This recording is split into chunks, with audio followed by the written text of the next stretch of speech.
ప్రీతి pregnant అని తెలియటంతో ఇంట్లో లీలావతి, ఆనందభైరవి అందరూ కూడా చాలా సంతోషపడుతూ ఉంటారు. అప్పుడు శరణ్య అక్క తల్లి కాబోతుంది కాబట్టి ఈ క్షణాల్ని, ఈ టైంని మనం చాలా సంతోషంగా గడపాలి అత్తయ్య గారని ఆనందభైరవి గారితో అంటూ ఉంటుంది. అప్పుడు లీలావతి, అవునమ్మా శరణ్య, నువ్వు చెప్పింది కరెక్టే.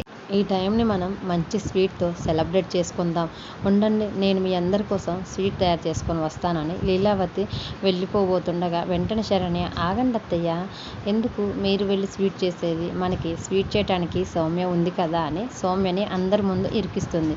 అప్పుడు సౌమ్య, నేనా అని అంటూ ఉంటే అప్పుడు శరణ్య, అవును సౌమ్య, నువ్వే, తొందరగా స్వీట్ చేసుకొని తీసుకొని రాపో, నీకు ఒక మంచి గుడ్ న్యూస్ కూడా ఉంది అని శరణ్య చెప్పి తొందరగా వెళ్ళి స్వీట్ తీసుకొని రాపో అని శరణ్య సౌమ్యని పంపిస్తూ ఉంటుంది. తర్వాత సౌమ్య స్వీట్ చేసి తీసుకొని వచ్చిన తర్వాత అందరూ ఆ స్వీట్ తీసుకుంటూ ఉంటారు. అప్పుడు ఆనందభైరవి గారు శరణ్యని చూస్తూ, అమ్మ శరణ్య, ఇందాకేదో గుడ్ న్యూస్ ఉందని చెప్పావుగా, ఏంటది అని శరణ్యని అడుగుతూ ఉంటే అందరూ కూడా ఆ గుడ్ న్యూస్ ఏంటా అని శరణ్య వైపు చూస్తూ ఉంటారు. అప్పుడు శరణ్య, సౌమ్యకి ప్రమోషన్ వచ్చింది అత్తయ్య గారు అని అనేసరికి సౌమ్య ఒక్కసారిగా షాక్ అవుతుంది. పైనుంచి ఇదంతా చూస్తున్న అనన్య కూడా, ఏంటి ప్రమోషనా, మళ్ళీ ఇది ఏం ప్లాన్ చేసింది అని డౌట్గా శరణ్య వైపు చూస్తూ ఉంటుంది. తర్వాత ఆనందభైరవి గారు, ఓహో, అయితే ఇది మంచి విషయమే కదా అని అంటూ ఉంటుంటే దర్శన్ కూడా చాలా సంతోషపడుతూ ఉంటాడు.